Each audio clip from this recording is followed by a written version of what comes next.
The day two officers laughed, but didn't know who was watching. At 4:17 p.m., Ernest Claybourne stepped out of Carter's barbershop on South Magnolia Avenue in Munn, Georgia.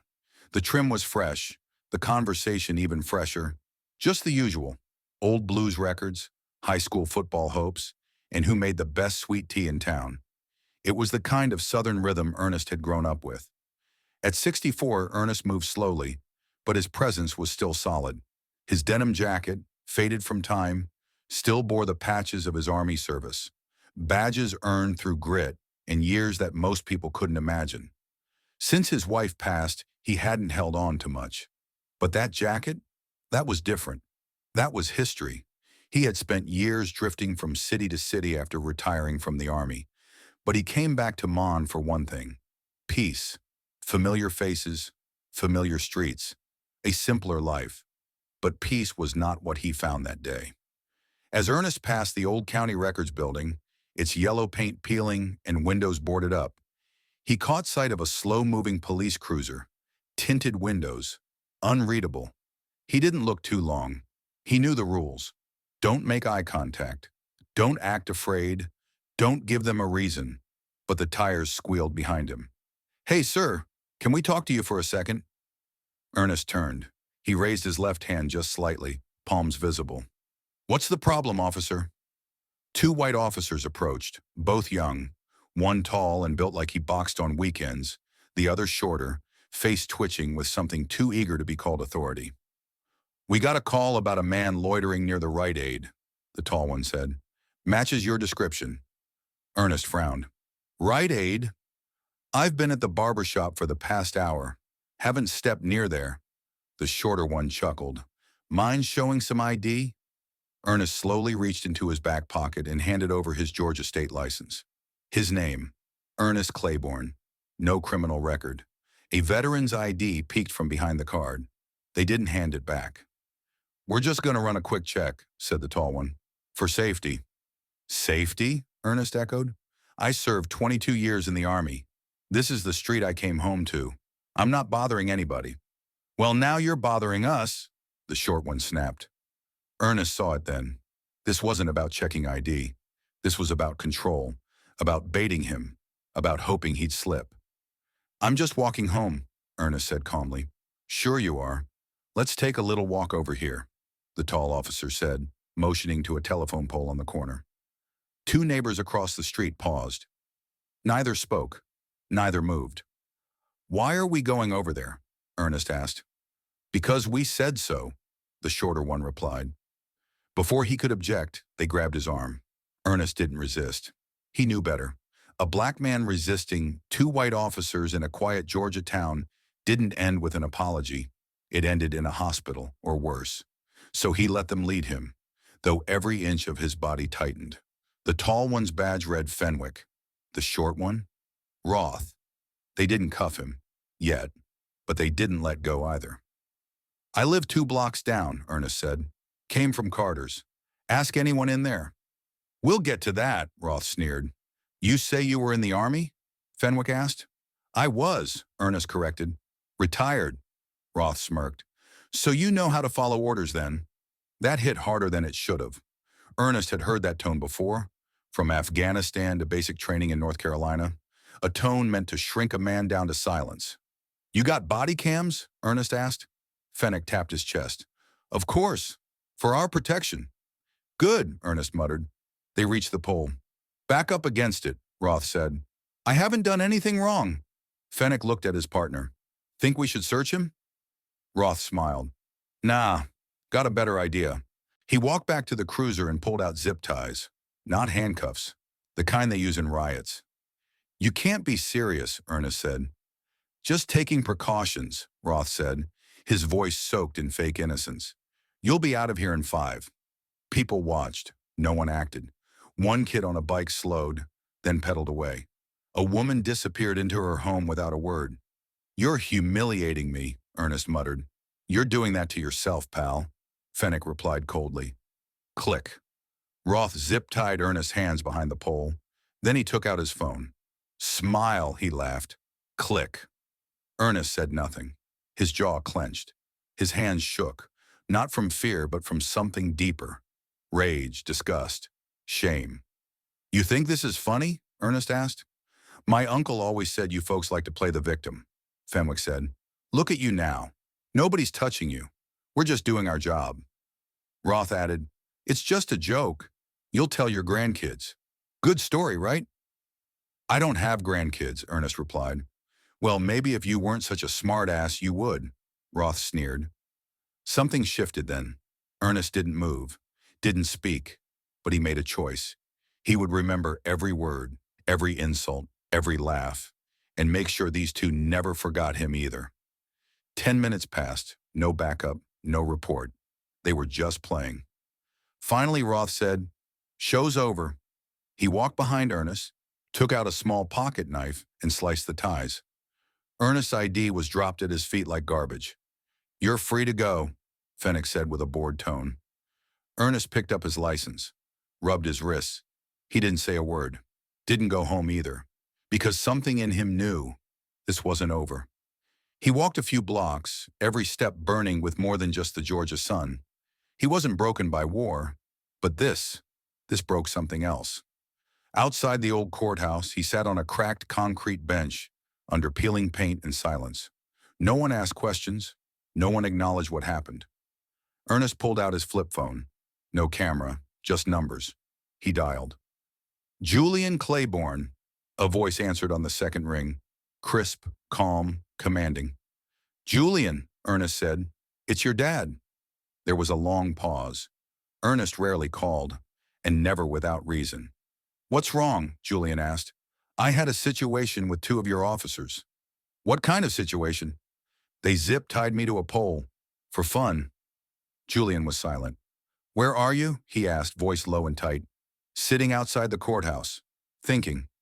Did you get their names? One short and loud. One tall and dead behind the eyes. Didn't catch the badges. Did you resist? Ernest hesitated. I'm too old to resist anything. I just stood there. Another silence. Julian said, don't do anything. I'm sending someone to pick you up.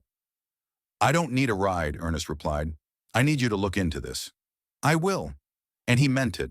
What neither Roth nor Fenwick knew was that the man they humiliated had a son, the new chief of police, and Julian Claybourne was already logged into the department's secure server, reviewing body cam footage, watching every second. He watched Roth laugh, snap a photo, tie his father to a pole like a criminal.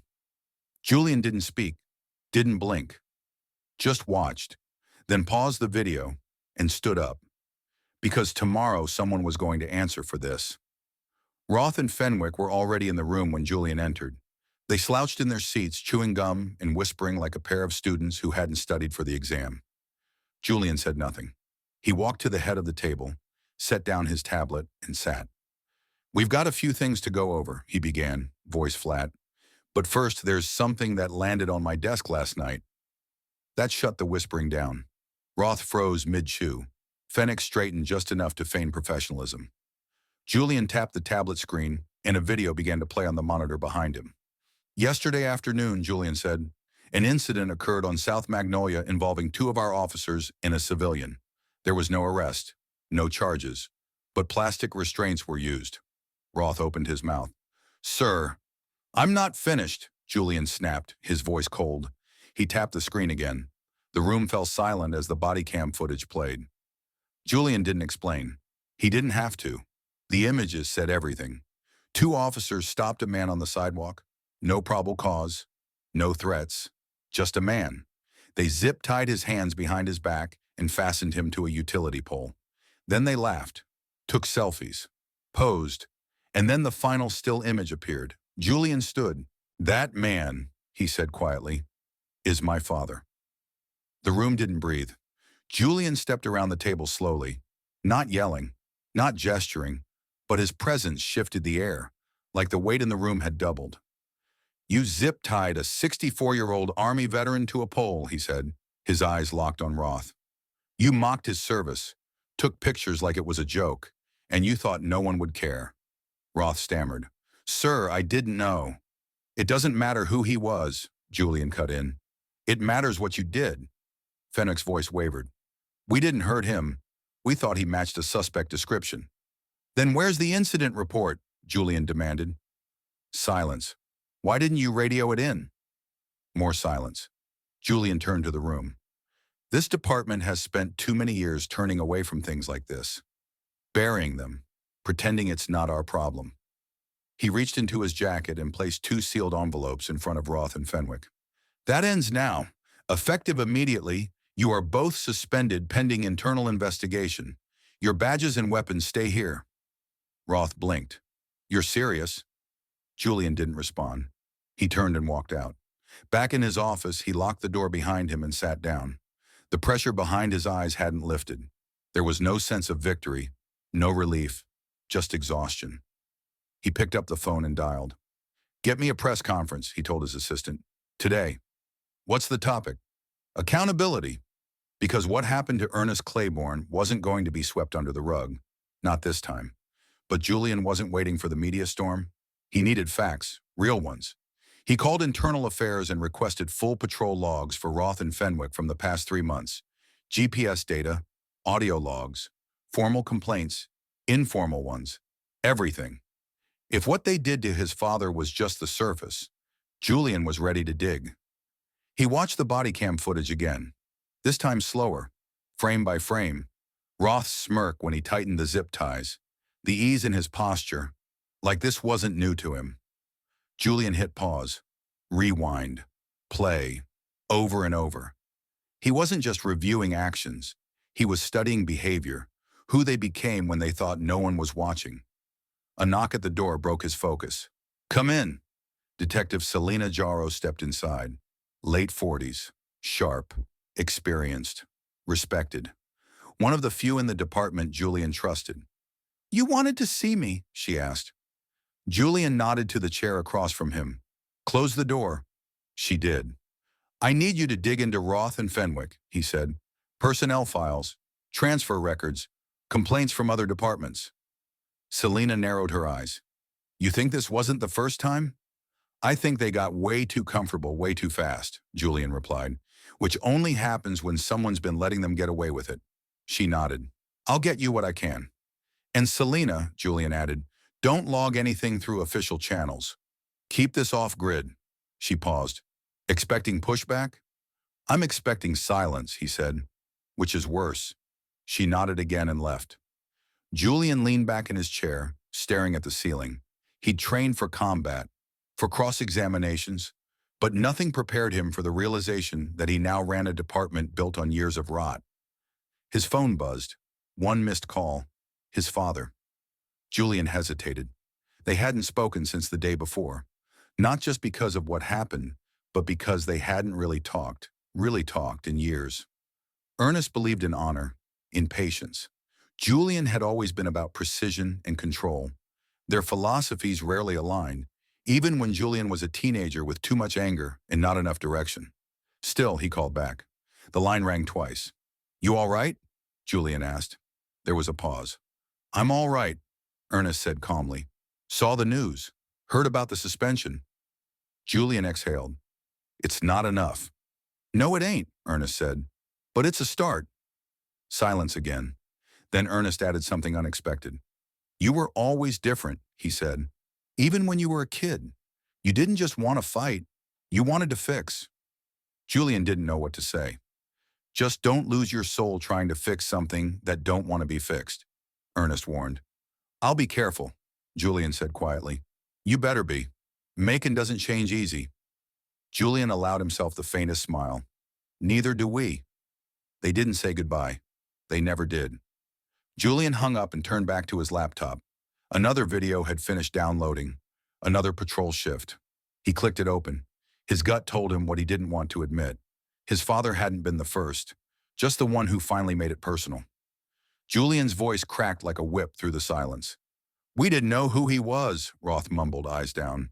That's the damn point, Julian snapped, slamming his palm against the table hard enough to make a pen jump. Inside were complaint reports, some formal, some never officially filed, dating back to Roth and Fenwick's previous departments. 6 in total. Allegations of excessive force against a teenager in Savannah. Another about taunting and degrading a homeless veteran during a traffic stop in Valdosta. It wasn't just a mistake. It was a pattern, buried under paperwork, ignored by leadership, and passed along like a dirty secret. Julian looked up. You two weren't just a bad day. You were a gamble. This department took you on hoping you'd straighten yourselves out. You didn't. He pulled out two crisp envelopes. These are your termination notices. You're being let go for misconduct, violation of ethical conduct, and bringing disgrace to this department. And believe me, this doesn't end here. Fenwick's voice wavered. You're destroying our careers over a misunderstanding. Julian cut him off, ice in his tone. Number you destroyed your careers the moment you treated a man's dignity like it was optional. Selena stepped forward. Gentlemen, hand over your badges and weapons. Effective immediately, you're civilians. Neither of them said a word. They didn't even look back as they were escorted out. The room emptied. Julian sank back into his chair, his hands trembling slightly. This wasn't who he liked being, but it was who he had to be. Selena remained. She nodded. They're gone. But I don't think this town's done talking. She was right. By the end of the week, you couldn't fill up your car at the Shell station or order coffee at Bellamy's Diner without hearing the name Ernest Claybourne. People didn't know all the details, but they knew something had happened. And in a town like Mon, Georgia, silence is never really silent. It just whispers louder behind closed doors. The story started to leak. Someone's cousin worked dispatch. Someone else had a friend at the station. The man zip-tied to a pole wasn't just some guy. He was a veteran. He was Chief Claybourne's father. The local paper ran a vague article. Mon officers dismissed following incident involving veteran. It quoted an anonymous source and offered the usual runaround from the mayor's office about internal procedures and transparency. But the damage was done. The truth had a heartbeat now. The town was choosing sides. At the town council meeting that Friday, Julian stood at a plain wooden podium beneath harsh buzzing lights. The room was packed. No national media, just neighbors and lifers, old folks in worn ball caps and mothers balancing toddlers on their hips. He didn't carry notes. He didn't need them. I know some of you are angry. Some of you are confused. Some of you might not believe what you've heard.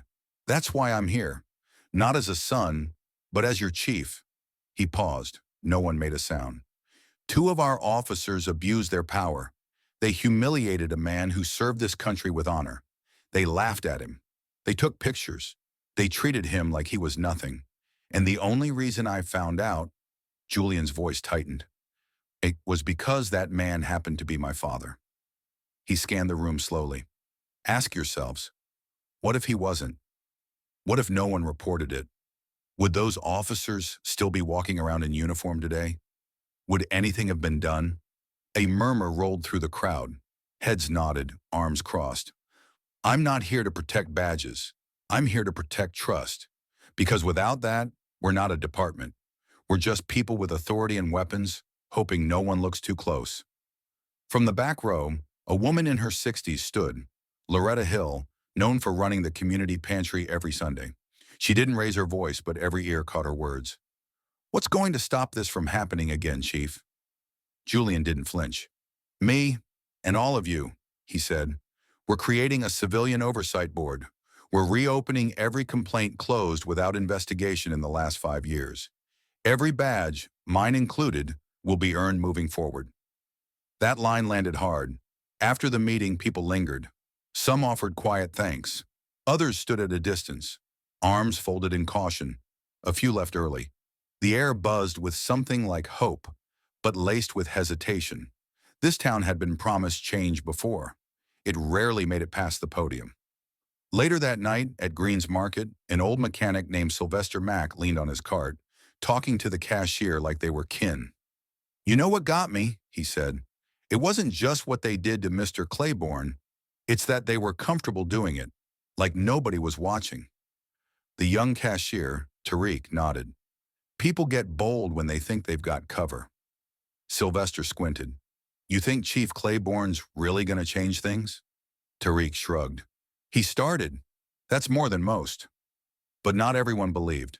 At a local bar, 2 off-duty officers sat nursing beers, speaking in low tones. He's got a chip on his shoulder, one muttered. Settling personal scores behind a badge.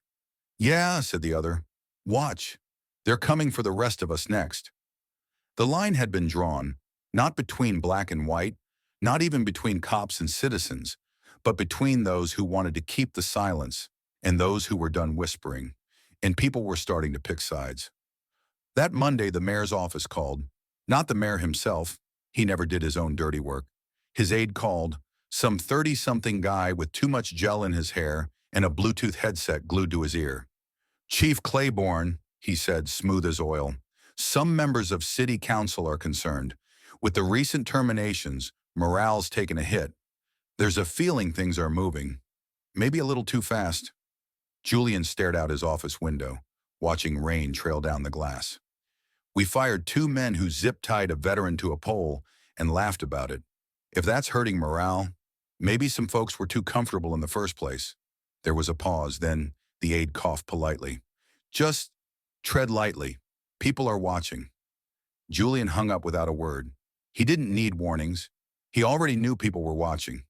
Over the next several days under Selena Jarro's leadership, Internal Affairs reopened 18 old complaints. Some were minor, others were disturbing. Threats made during traffic stops. A single mother pulled over 3 times in 1 week by the same officer. Never ticketed, always asked if she lived alone. A pattern emerged. A small circle of officers, shifting shifts, avoiding scrutiny. The wall had cracked. Now the light was pouring in. Julian held a press conference. This time, local media showed up. Channel 9 brought cameras. The Mon Herald sent 2 reporters. Julian stood at the podium in a plain gray suit. No more blind spots, he said. Effective immediately, all stops without arrest must be logged and reviewed within 24 hours. Body cam footage will be randomly audited each week by a civilian board. Every complaint, even anonymous ones, will be logged, preserved, and reviewed. The flashes from cameras lit up the room. But this isn't just about new rules, he added. It's about culture. It's about ending the spaces where silence grows. That ends today. A reporter raised her hand. Chief Claybourne, is this about your father? Julian looked her in the eye. It's about everyone's father, everyone's mother, every teenager walking home. My father just happened to be the one who pulled the curtain back. The next day, City Hall made it official. The interim title was dropped. Julian Claybourne was now the permanent chief of police. But that didn't mean the fight was over. It just meant the target on his back got bigger. One evening, Julian found a note tucked beneath his windshield wiper. Keep pushing, and you'll end up like your old man, tied to something you can't get out of. He didn't show anyone. He didn't file a report. He locked it in a drawer, not from fear, but as a reminder. That night he visited his father.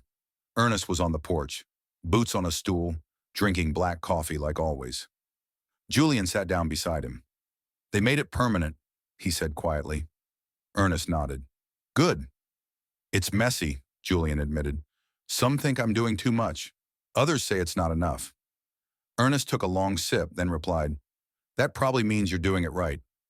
Julian hesitated. They left a note, threatened me. Ernest turned to him, unbothered. You scared? No. Then don't stop.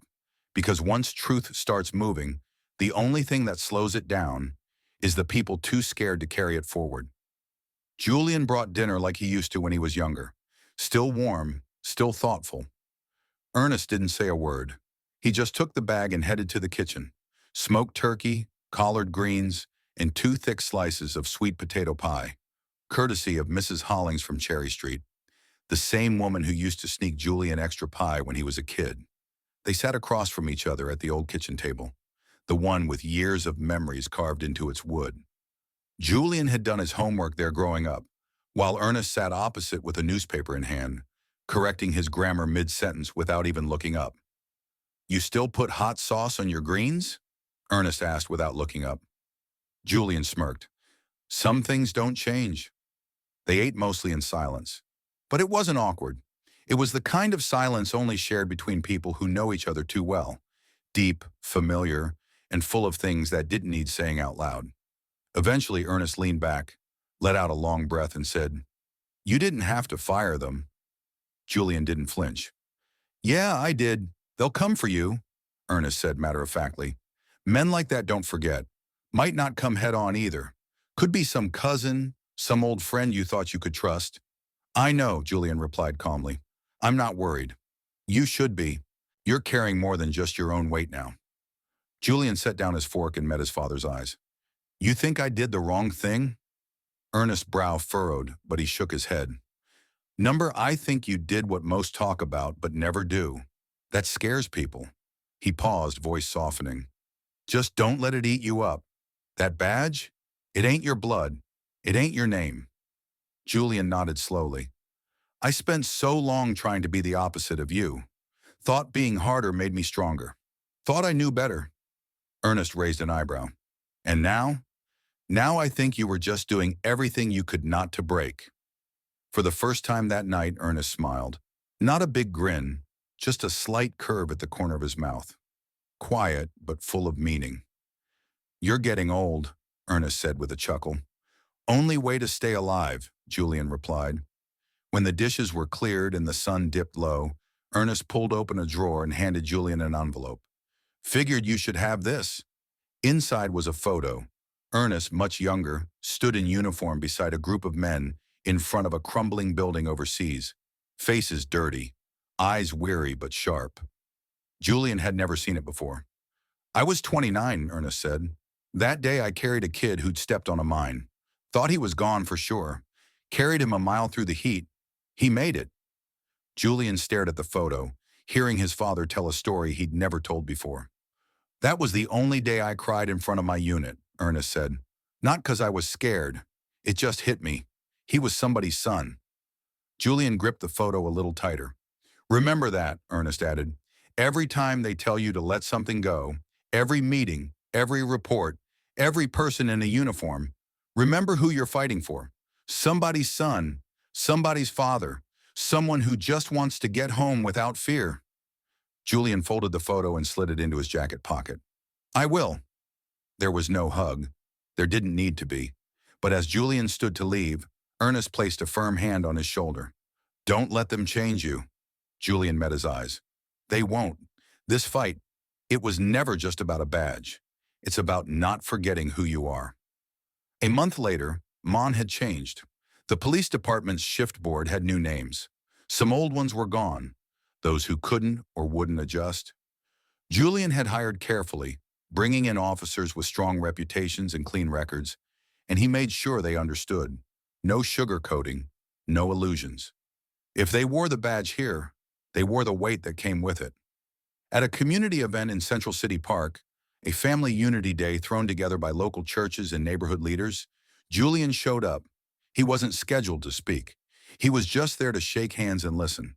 But someone handed him a mic. He stepped under the white tent near the fountain and faced the crowd.